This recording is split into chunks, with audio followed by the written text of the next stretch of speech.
You're listening to the Nansanity Chronicles podcast. I'm your host, Nancy Andrade, aka Nansanity.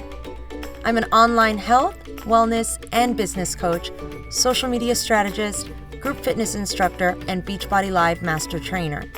I created this podcast to help entrepreneurs like yourself learn the do's and don'ts of building a business online. Today's episode is the third in a three-part series all about storytelling. So get ready to take some notes and let's get started.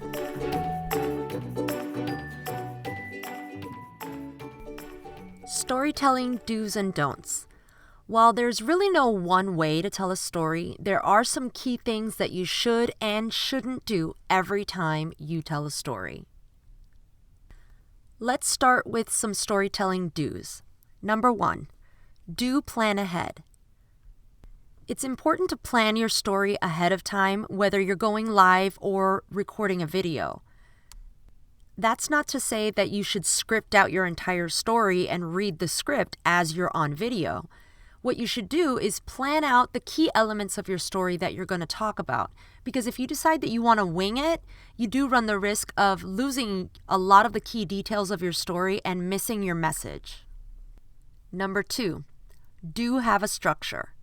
We talked about structure in the previous 2 episodes, episode 12, the 4 C's of storytelling, and episode 13, how to become a better storyteller. If you haven't listened to those episodes, go ahead and pause this one and go back and listen to 12 and 13. The structure element will make a lot more sense. Number 3, do tell one story at a time.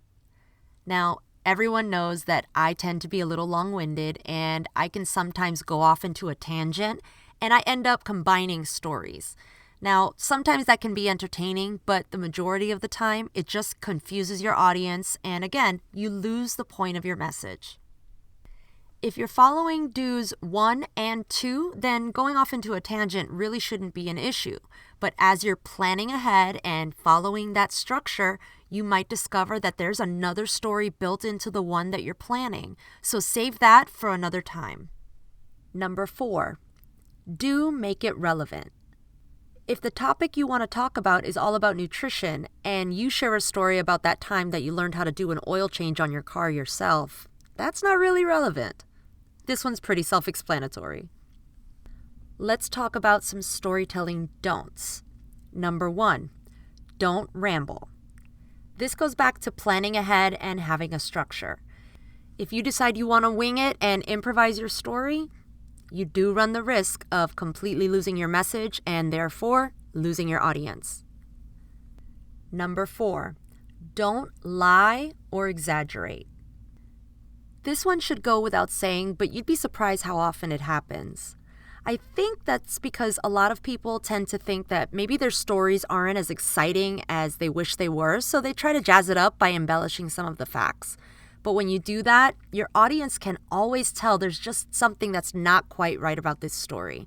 So stick to the facts, always tell the truth, and your lesson will come through to your audience. Number 4, and this one really applies when you're telling a truly personal story that involves people that are currently or were previously a part of your life. And that is, don't use real names without permission. If you follow me on Snapchat, then you've probably heard me tell a lot of stories about different relatives that I'm estranged from. But one thing you've never heard is their actual names.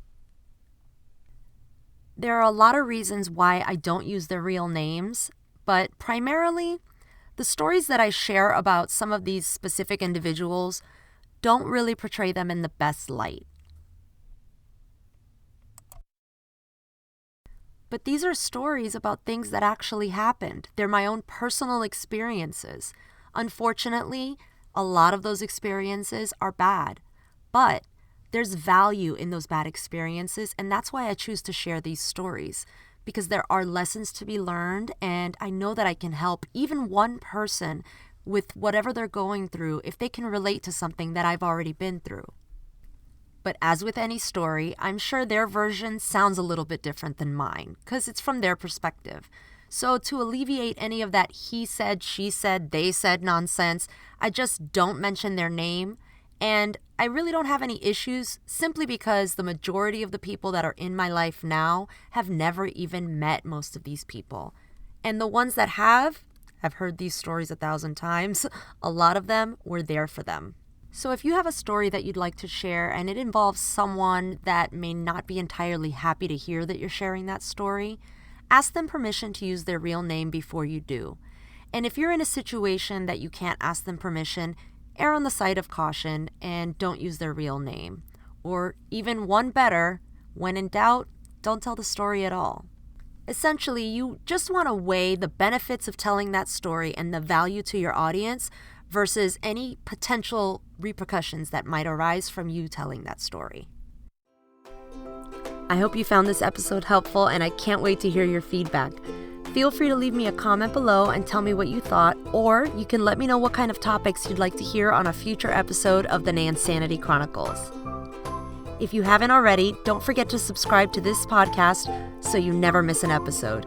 If you're looking for more valuable info, visit my website, nansanity.com, and go behind the scenes with me every single day on Snapchat at NansanityFit. Thanks so much for listening. Now go out there and be awesome.